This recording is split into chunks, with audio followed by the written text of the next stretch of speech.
It's still happy hour with John Gaskins, so go ahead, have another.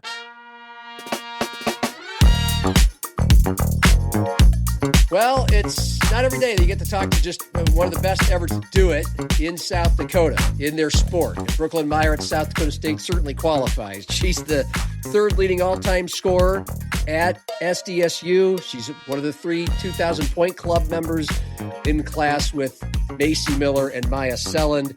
First all-time field goal percentage, 5th all-time rebounds, tied for 2nd all-time blocks, and then, of course, 2-time All-American, 3-time Summit League All-First Team, the Becky Hammond Mid-Major Player of the Year this past year, and, by the way, the Summit League Player of the Year. Could have been 3 years. Her teammate, Paige Meyer, took her out of that running her junior year, but it was actually her sophomore year. She was that and the Summit League All-Defensive Player of the Year. I could go on. All-tournament team and MVP this past year.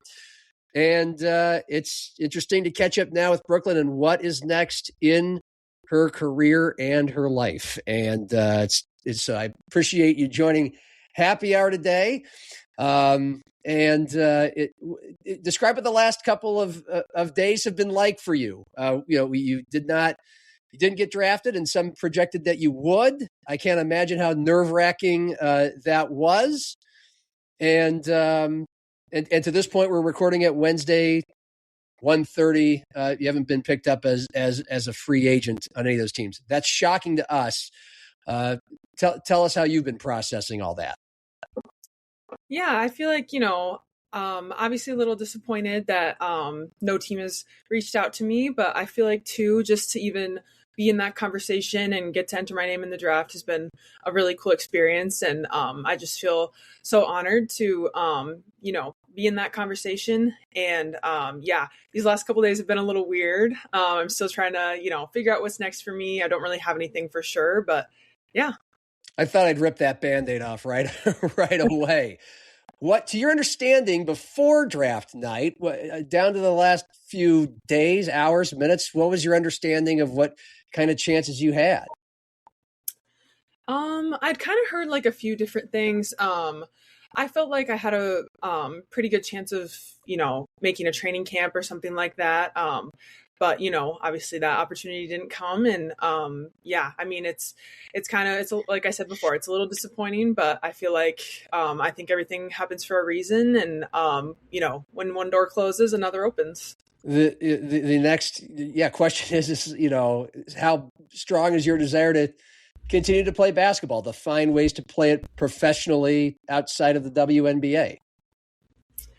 Yeah, like I said, I don't know. I'm still trying to sort through some things, so I can't really give you an answer on that one. I mean, because we all would like a glimpse into that world. How you don't know, but I guess when do you know? How will you know if there will be opportunities that will arise for, say, overseas in Europe or any other country? Mike Dahm is still at it, obviously, coming from Brookings.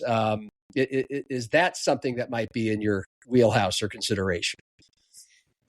Yeah, I think if in the next few months, even sometime this summer, if I, really get the urge to want to go overseas and keep playing, I think there would definitely be an opportunity for me. I would just have an agent reach out to different teams and see what options are available. But yeah, like I said, I don't know what I want to do yet. So. All right. Well, it makes this a very interesting time to talk to you, but we are still not too far away from both an incredible season and also a chance to go out to the Lilly College All-Star Game and be around, compete, practice with some of the best in women's college basketball in Phoenix, where the Final Four was held that weekend. And you all played in front of about 5,000 people in that game. Walk me through that experience, and what sticks out to you, what you'll always remember about that. Yeah, that weekend was super fun. I got to meet so many amazing people, and other players that I maybe wouldn't have ever met at that point. And it was just really cool to see how we all kind of went from strangers to, teammates and friends when we left that weekend. And so I thought it was a really cool experience. Got to be coached by Nancy Lieberman and some other just some all-time greats from the women's game. And so, yeah, it was an honor to be selected, and I had a lot of fun. What was the most fun thing about it? I would say, just like meeting all the other players and just the new relationships and getting to talk with people and hear their experiences and just learn more. Were you on Team Lieberman? Yep. Okay. She's a trip. I've seen many interviews with her over the years. She's not just one of the GOATs, but one of the pioneers of the sport. And had a chance to interview her a long time ago. That was a lively conversation. How would you experience playing for her and what she was like? What kind of things that will stick out? Yeah, she's really funny. She's very, very passionate. Some of the things she said were kind of funny, but I remember in our first team meeting in the hotel room, she was like demonstrating something, and we didn't have a ball, so we just grabbed like a plant from like the table, and she was like passing this plant around like it was just so funny, and she's just so like I said, just so passionate about everything that she does, and it was just cool to meet someone like that and just to have her coach. It's still so fresh that your career's done. I mean, how surreal is that it's all over in a Jackrabbit uniform? How have you been processing that for the last, I guess, few weeks? Yeah, it's been really weird. When the team starts doing workouts and lifting and all that stuff again, and it's like, I wasn't included in the group text, or which is like just what happens when you're a senior. But it's definitely been a little different. I mean, just looking back on the 4 years that I've had here, I mean, I really can't ask for much more, and I'm just so glad that I chose South Dakota State, and it's just been such a blessing in my life, and I feel like I've grown so much as a person over the years, and the friends that I've taken from it too. I mean, that's gonna stay with me for the rest of my life, so I'm just really grateful. So, in what ways would you say you've grown as a person? What are some examples? I think just my confidence overall. Coming out of high school and I didn't really know how things were going to go, how my teammates were going to be, if I was going to, fit in on the team, I guess. And I feel like just having the teammates that I've had and having the coaches that we've had just pour into me and believe in me and be there for me through everything. I mean, college basketball is hard. And so just all the challenges and the, personal things that I've had to overcome. I mean, it's just been really worth it. So, forgive me for not knowing if you've described this before, coming from Larchwood, which is right across the border, obviously, from South Dakota. It's very much in the Jackrabbit world, but technically you were not an in-state recruit, even though it obviously feels like an in-state recruit. When you're growing up in Larchwood and you're becoming a really good player, West Lyon High School, you're being recruited all over the place. But even before you were being recruited, where were the Jackrabbits on your radar, just as far as fandom, what you watched?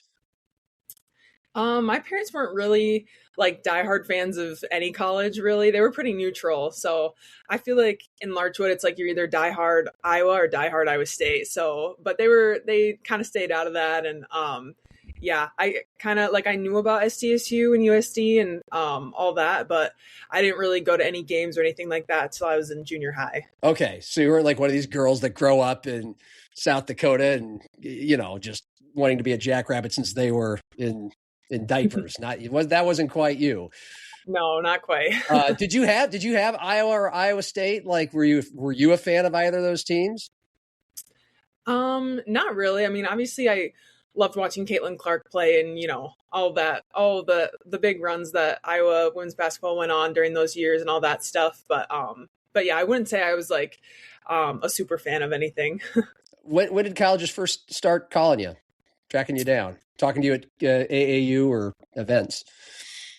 I think it started, in like 7th or 8th grade. I got my first offer from SDSU in 8th grade. And yeah, I mean, I just remember getting like my first letters in the mail and just being like, this is crazy. And then, you start doing visits and all that stuff. I feel like for women's basketball, recruiting starts so young. And yeah, it was just a really surreal world to be in. But, my parents helped me get through that. And yeah. I mean, what was your kind of personality type growing up? Were you shy? Were you just fine with getting that kind of attention? Was it overwhelming? How did you take it once you became a, for lack of a better term, sought after commodity, 7th and 8th grade? I would say that I was like more on the shy side in school. I mean, I feel like playing AAU really helped, expose me to different things, especially in the basketball world, and just having different teammates and all of that stuff kind of helped bring me out of my shell and all that. But I mean, it was just kind of weird. I didn't really like to think about it. I just kind of separated, my recruiting process and like what I was doing in school and our teams like that. So, yeah, it was it's kind of a crazy thing to put a 14-year-old through, but You said, was SDSU the first that came calling? Yep, they were. Okay. And was it an assistant or was it AJ? Do you remember the very first interaction? I don't remember the very first call, but I do remember AJ offering me on the phone, and I just like started crying. Like I was just so overwhelmed. And I was probably 13 at the time. It was just a crazy experience, but yeah, super grateful though that I got that opportunity. How does that go? A call with AJ at age 13, as in, does he build it up for a while, or does he just call you right away and tell you what he's calling about? I don't know if you remember it, but we all know his public persona. What was it like on the phone? Yeah, I don't really remember exactly how it went. I just I got so nervous for recruiting calls. I would have to have it on speaker and then have my parents be there because I just couldn't. I was not good at keeping conversations going. But I think he just said something like, we'd like to, I don't know, extend an offer for you to be a jackrabbit. And just the tears started flowing. I just was not expecting that. And then I just remember, and this is part of the reason why I think I chose SDSU, was because he just really wanted me to go out and explore other opportunities too. He was like, don't be closed-minded, basically. I want you to go visit other places, see what's out there, and see what you really want, because no one knows what they want when they're in 8th grade. And then, if SDSU is still fits all the criteria, they'll always be there. So, yeah. And so how did you take that? How at that point, how many more schools came calling? What did you do to extend yourself and see what else was out there?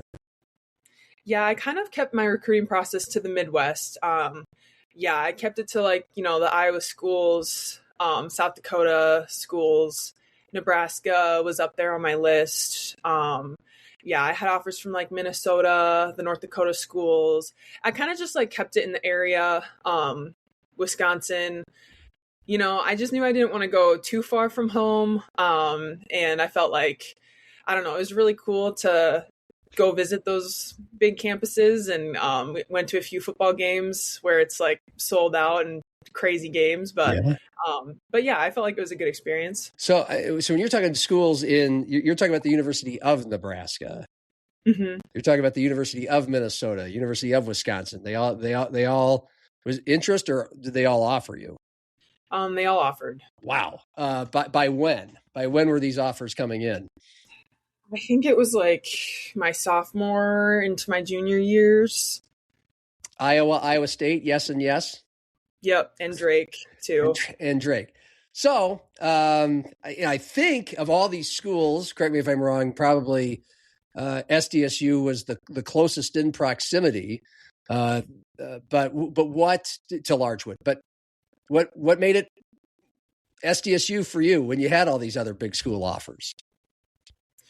Yeah, I just felt like the culture was just something that I really admired, and just their winning tradition. Brookings just kind of felt like home for me on all my visits, and seeing how close the team was, and seeing how, I mean, for the most part, everyone kind of stays here. Everyone finishes their degree here. And obviously, Coach AJ is a great coach. He's been here a long time. And so I feel like that just kind of made me gravitate towards SDSU. And then, I have a little brother who's a senior in high school now. He's actually going to USF to play football next year. But, just being able to go home and, watch his games. I was able to make quite a few of his games his last season of high school football. And so just being able to support him too has been really cool for me. I'm glad to know he's still with us. That's good. That he is still your that he's still your brother. Did you have any advice for him? Did he seek advice from you with regards to his college recruiting and deciding experience?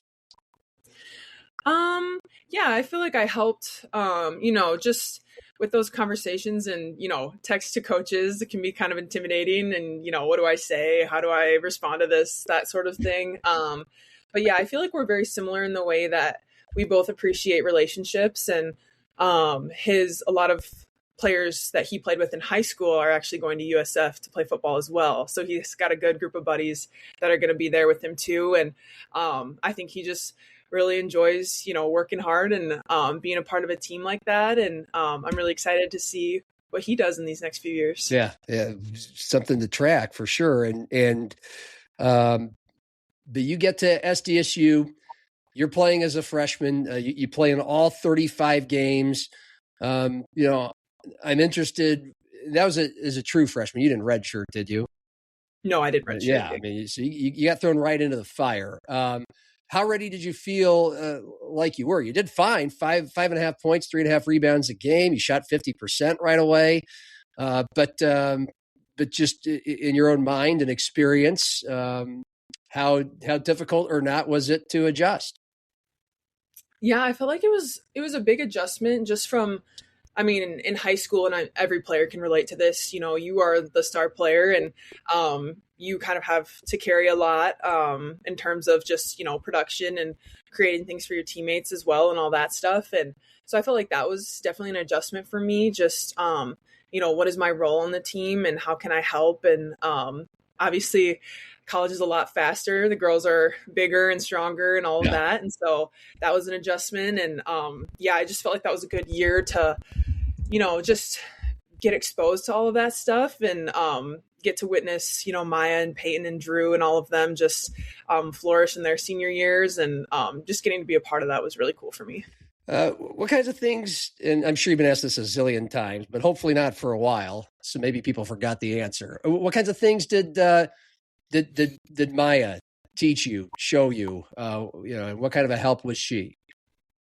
Yeah, I'm so lucky that I got to play with Maya. And I remember coming on a recruiting visit in 7th or 8th grade and watching her and Macy play together, and just being like, oh my goodness, like they're so cool. And so just to get to then play a year with her, and then now, we talk all the time still, and it's just been a really cool experience. And she's definitely helped me get through, all the highs and lows of college basketball. She's been such a good hype woman. She's been such a good teammate to me now, even though we're not teammates. Right. But yeah, I think I just learned so much from her as a leader, and just someone to, remind you that like, you're not just a basketball player, and that you need to remind your teammates of that too. And that it's all about the experience, and you just have to, take advantage of it. But man, from that freshman year to that sophomore year, you go from 5.5 points a game, you're playing, to bang, Summit League Player of the Year as a sophomore. So what accounts for that kind of growth, that kind of improvement in 1 year's time? How did it happen? I think I had a lot of just maturity from my freshman to my sophomore year, whether that's like physically, like conditioning wise, skill wise. I felt like the game kind of just slowed down for me. And then, we had a lot of injuries and adversity happen my sophomore year. So Right. I felt like it was also partially just like preparation meeting opportunity. I mean, I knew that I was going to have a bigger role and I didn't want to let my teammates down. And I just felt like it just kind of happened. And we were all kind of just, fighting the fire together and trying to, still have a great year. Well, almost every season, AJ's going to schedule 2, 3, maybe 4 games against Power 4 conference teams where you're going to get a chance to go up against at least some of the biggest, if not the best. What was there something? Was there a particular game? Maybe it was against a P4 team, maybe another team. Was there any? Did you feel like any aha or breakthrough moment for you that year? My sophomore year, you're talking about?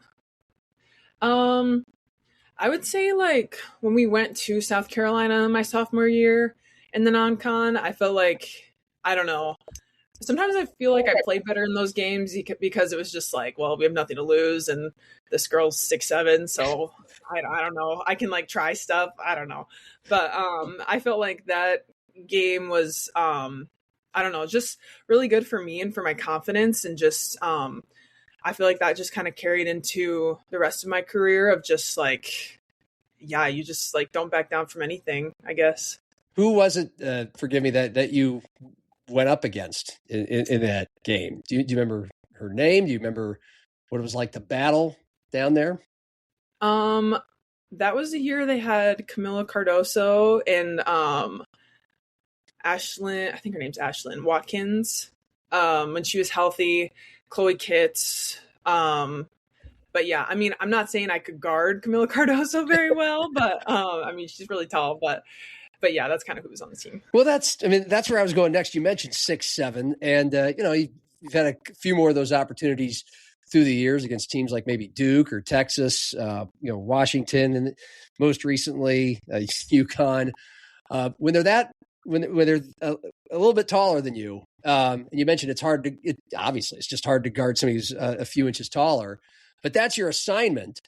What does it take? What space do you go to mentally? Or what kind of techniques are there to make sure you hold your ground, because you held your own every time you faced one of those types of players? Yeah, I think kind of just, this is my job, and, my team needs me to do this. And once again, like when you play those schools and you play those players, I mean, I just felt like I had nothing to lose. And so just using my strengths to my ability, usually I was quicker than them, and, just, trying to box them out and trying to get them out of the paint. And I felt like sometimes maybe they weren't expecting me to fight back, but I just felt like I had nothing to lose. When you did fight back and you were able to gain some ground, could you sense, and if you could, how much fun was it that they were like, oh, okay, the South Dakota girl came to play. She's got game. Could you sense that in body language at all sometimes in those battles? Maybe sometimes. I don't know. I mean, it's obviously fun to play well against good teams. I mean, yeah, it's not fun to like lose by a lot, which usually happen, but it's fun to play well. Okay. The chemistry between you and Paige Meyer obviously was off the charts. Her last couple of years, and your junior year was a stealth connection. It could have flipped the coin between you or her for Summit League Player of the Year. How did that develop? Can you take us inside the ropes a little bit on just how that came about, how that developed over the years into what was just a sensational final year with her last year? Yeah, I mean, my freshman year, my whole career, but especially my freshman year, I was just like, I had so much admiration for Paige and just how hard she worked. And she went through a lot, like injury wise and stress fracture wise, all that stuff. And she never complained, and she always showed up for everyone. And I feel like part of my development throughout my career was just her believing in me and setting me up. I mean, she was just so selfless, and she makes a great pass to me and I miss the layup. She's like, oh, that's my bad. Like my pass was bad. Like she's just so, I don't know. We make fun of her for it now, but so humble, and she just was willing to do whatever it took for the team to win. And yeah, like I said, I just admired her so much for how competitive she was. I mean, in practice she would be flying around, she'd hit the wall going after a loose ball. I'd be like, Paige, can you like not hurt yourself? But I mean, that's just how she played all the time. And yeah, I mean, it's easy to play with someone like that. I mean, you want to play for her, and obviously last year we want her to have a great senior year, and she obviously did. And yeah. Was there ever any point where she said, my bad, when you knew it was your bad? And would you be like, come on, Paige, come on? Yeah, there definitely were times. Or she would get like an and one layup and be a crazy finish. And then we'd get into our like little huddle at the free throw line, and she'd be like, I'm sorry, like you were open. I'd be like, no, like you had to throw. That was so cool. Like, stop being so, yeah, she's just funny. Who were like, maybe it's you, I don't know. Who were some of the funnier personalities you got to play with during your time there? And not just on the court, but on the road. I mean, that's where a lot of the fun happens, right? Mesa Byam for sure. That girl is so funny. And she just, yeah, she's so funny. She's so type B, and like, yeah, biggest hype woman. She's so fun to be around. And then like this year, I feel like just getting to know, I mean, obviously Maggie, who's a transfer this year, and our freshmen and all that stuff, like getting to meet some new faces. And I felt like my senior year has definitely been one of the more fun years, I feel like, as a team. So and that just has a lot to do with the personalities that came along with it. Mm-hmm. Yeah.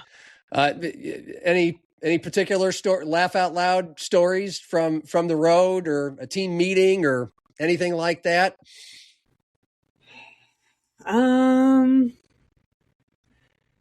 Well, okay. I don't know if you know what this game is called, but we play Among Us on our phones a lot, or we did, like on the bus. I don't know. Let me consult our resident 20-something. Cordell, are you familiar with this?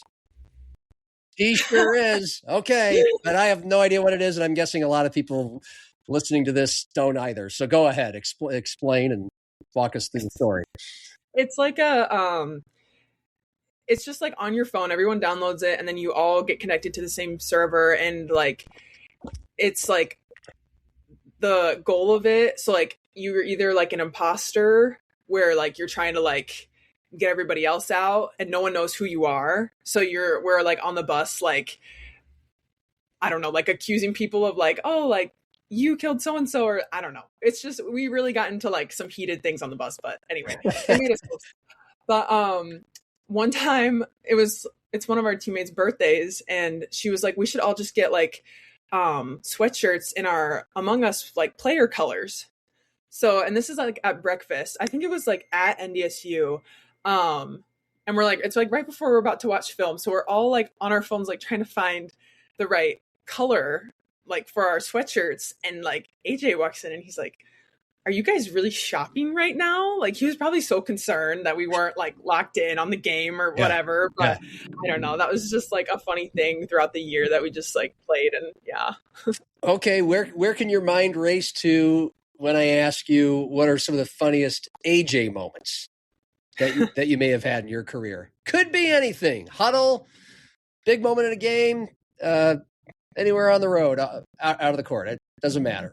Whatever comes to your mind first. Probably one time when he was talking about the guards like driving from the corner, like driving baseline, like just ripping and going. And he was like, you guys just need to grab the ball, rip it past them, laugh at them as you're driving by, and then make the layup. And he was like demonstrating this and like laughing at them as you're driving by. That was just like the funniest recent thing that happened. Did he ever get in there? Like, is he a guy that will dribble and pass and shoot? Like, does he have skills, or does he just kind of stand over there and tell you what to do? I mean, well, we did have 3 coaches that were pregnant this year, so he definitely hopped into more drills than he has in the past. He would like play defense, and yeah, it was kind of funny to see sometimes. But what's something that a lot of us may not know, may not expect, might be surprised about him that don't get to see him every day? I don't think this is a surprise, but I feel like he just like really values time with his family too. I mean, being a college coach, it's really hard to balance that, and a lot of our assistant coaches have to make sacrifices too for that stuff. And so I feel like he just, really values time with his kids and going to all their events and their games and stuff. And so I think that's a really good example for the rest of us, and it's just really cool to see. Yeah, he's mentioned that. He's got a lot of kids in a lot of youth sports, and he'll do whatever. He'll run the score clock, whatever he needs to do, just like every parent. And then, you mentioned I think it was her sophomore year was the year. It was either your freshman or sophomore that had just a rampant injuries across the team. I think that was maybe 2 years ago. I think that was her sophomore year, but yeah. Okay. And, a lot of people's like, wow, what a job he did with only 7 players, basically. This year also in a different way, you lose early in the conference slate, you lose to North Dakota State and then at USD. And it wasn't a great look, but man, by the end of the season, you're beating both of them in the rematches. And then again in round 3s in the Summit League tournament. Can you take us back to how you, specifically with your game, but also with AJ, just how things just went from here to here that last month? Yeah, I feel like part of what makes him such a good coach is he just knows how to get the best out of us. And he understands that looks like something different every year. I felt like, not making excuses, but I felt like this year we just had, a lot of new players that hadn't been in those games before and hadn't experienced that. And so I feel like after those games, I felt like everyone just kind of took more ownership of, themselves and what they bring to the table. And I feel like we just stayed connected and stayed together. And obviously AJ made some adjustments and put us in the right positions. But I feel like, we just I think it made us closer. And if we hadn't lost those 2 games in January, I don't know if we would have finished the year out as well as we did. Hey, I mean, look, you were pretty dominant no matter what during the wins and the losses. But there's a feeling that, you took your game to an even higher level that we hadn't seen. Would you agree with that? And if so, how? That last month of the season?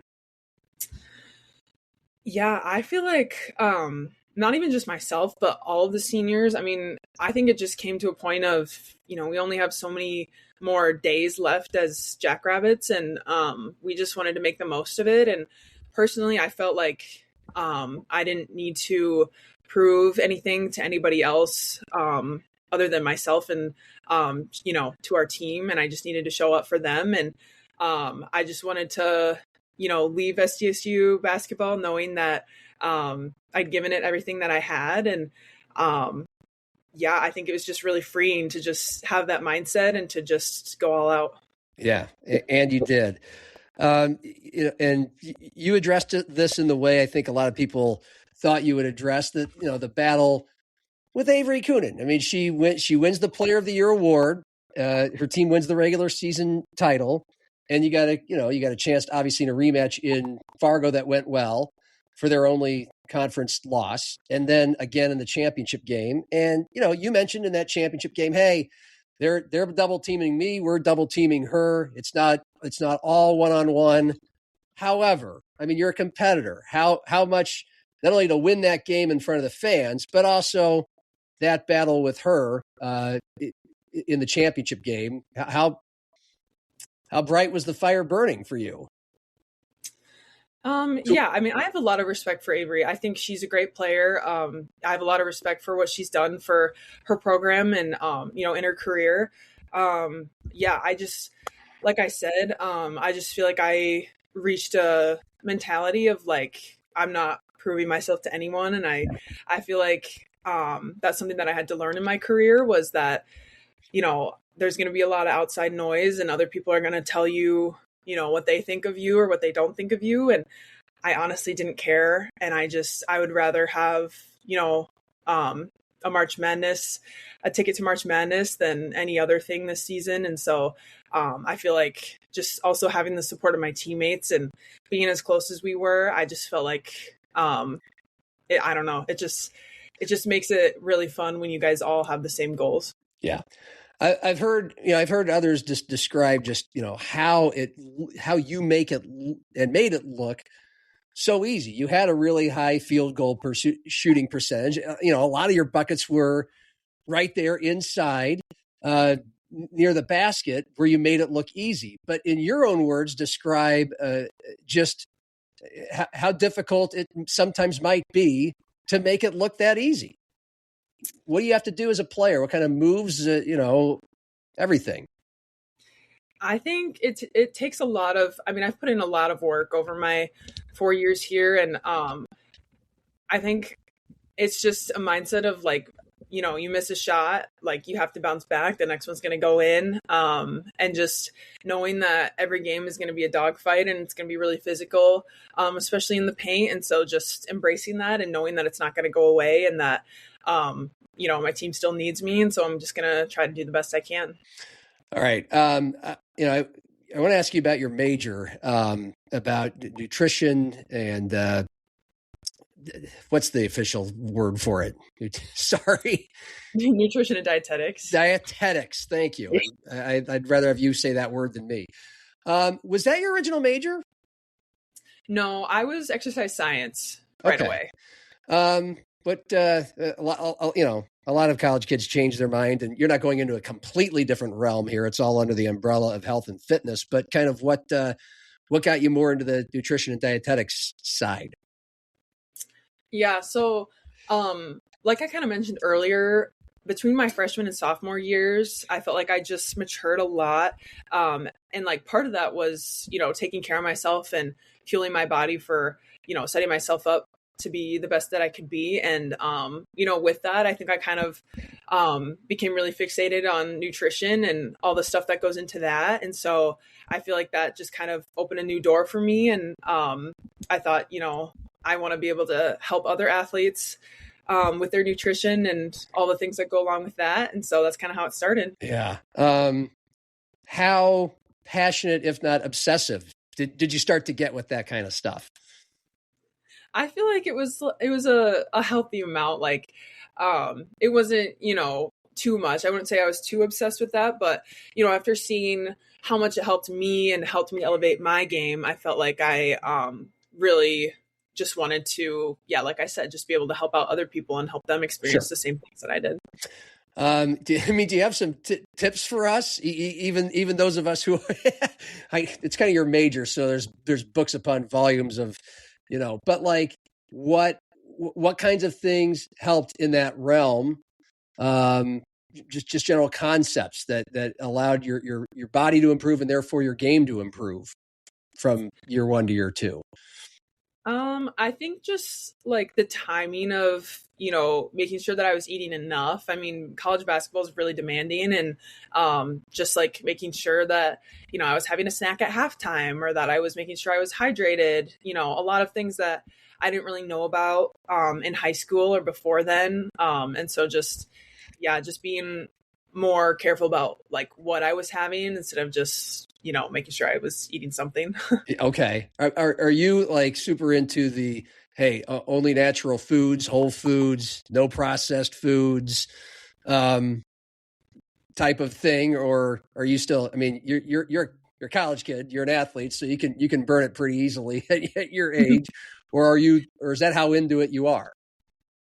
I think I don't want to like bash processed food. I think like everything has its time and place, and, everything in moderation. But I mean, I don't know. I feel like my roommates and I, Maddie and Ellie, are also very similar in this way. We joke that we have like an ingredient house. And so like you open our pantry and there's just like no ready to eat food. Like it's all stuff you have to like make something for.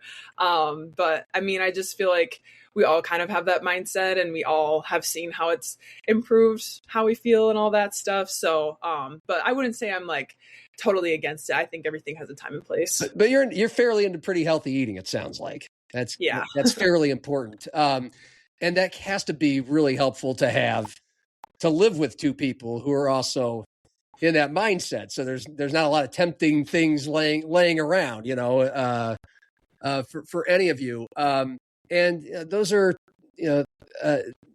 what was it like otherwise to live with those two? One of them is a fellow senior, who had such a huge Summit League championship game. How would you describe living with them and how that helped your basketball together? Yeah, I mean, it's just been so fun to get to finish out our careers together. Yeah, I mean, we've just gotten so close over the years and have been with each other through all the ups and downs. And, being seniors this year just, I think, bonded us in a special way because, we did lose, those two games in January. And I feel like it just made us closer as well. And, how are we going to, how is our mindset going to be good and improved? And how are we going to bring everybody else along with us? And so, it's just been so fun. And I wish they were staying closer to Brookings, but, we'll still keep in touch. I asked you a similar form of this question after the Summit League championship game, but, how strong were offers or pulls from other schools to try to whisk you away for your senior year?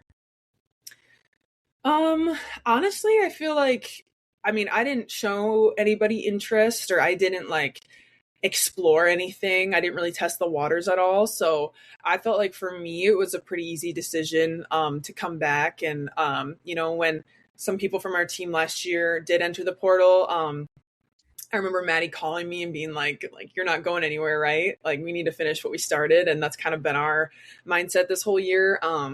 But yeah, obviously people transfer for different reasons, and sometimes it's, things really aren't going well for them. And so I definitely see its purpose. But for me, I felt like that just wasn't something that I was interested in. Okay. What is it safe to say there was a chance for you to play at the Power 4 level? If I had looked into that opportunity, I'm sure there would have been something, but yeah. Okay. But we're all kind of curious, how does that work? Does someone that gets contacted and says that Brooklyn's not interested, or do you get contacted, or how were you able to, since you kind of had your mind made up, how do you keep all that away at bay? A lot of that happens through AAU coaches or high school coaches. And, they all knew that I wanted to stay here. And so it really wasn't even entertained, really. Okay. And had a chance to ask, it was, I think it was Bergen Riley at Nebraska, but I'll ask you, I had a chance to talk with Justin Sell and try to ask a lot of questions a lot of fans want to know about a month ago. One of them is NIL and how it works, and every athlete is different. He said at SDSU, he's not going to get into numbers and dollar figures, but that it's purposeful, it's meaningful. What kinds of things? What was part of your package this season when it comes to whatever you did in that realm? Yeah, I think SDSU, especially women's basketball, has come a long way since my freshman year in that regard. I feel like last spring we kind of made a lot more of a push for it. And, this year the girls are getting taken care of a lot more than, most of the players that have come through here. And I just personally for my thing, I have some deals that maybe they aren't monetary, but, I have the one with Be Well, that's the recovery spa and things that, really help me out as an athlete, but there's no money exchange. And I think those can be just as valuable as, as just a check or something like that. For sure. But yeah, I'm excited to see how it continues to grow. And I hope that, future players, continue to get to benefit more and more. Sure. That has to be a really nice, so you could go, is Be Well in Brookings? Yes. Okay. Yeah. So were you a spokesman? Not really. Okay.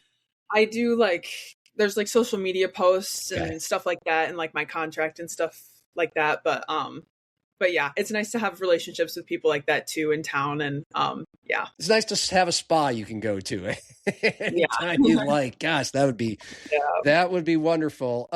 Look, I started with the questions on everybody's minds about your future, and I guess I'll take a swing at, if not basketball, what do you figure, might be your life's work, or at least to start out your post-college career?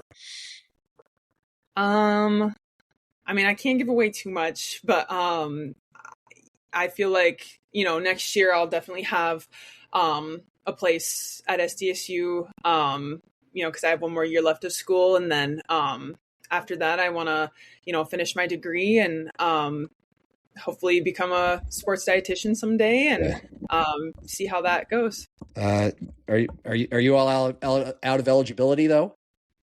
Yeah, for basketball. Okay. I had to ask that question after you mentioned you have another year of school left. Is it easy, hard, or somewhere in between, knowing like basketball's over? You're still, have you graduated, like have you undergrad graduated yet? Like, were you? No. Is that happening in May? So since I joined the nutrition program a year late, it's a 5-year program. Okay. So I'll graduate. I'm taking like grad classes and undergrad next year. I'll graduate with my bachelor's next May and my master's the May after that. Okay. And I'm sure you'd love to hang around the basketball program a little bit if you could. Mm-hmm. Yeah. Okay. Yeah, we're kind of through some stuff right now. Yeah. But yeah. Yeah. Well, that says a lot about the school, about the program. So it was really nice getting to meet you, getting to know you a little bit, and like what's next for the rest of the day? Like, what do you got after this? All downhill from here. Huh? I have an exam at 4. So. Oh, okay. What class? Life cycle nutrition. Okay, you ready? Think you're going to nail it? I think so. I hope so. Okay. Well, if you have to cram, I'll give you a little time to cram. Thanks for joining me today and putting up with me, Brooklyn. I really appreciate it. Thank you so much for having me. All right, stay right there. Brooklyn Meyer, one of SDSU's best. For video producer Cordell Wright, I'm John. Happy hour and cheers.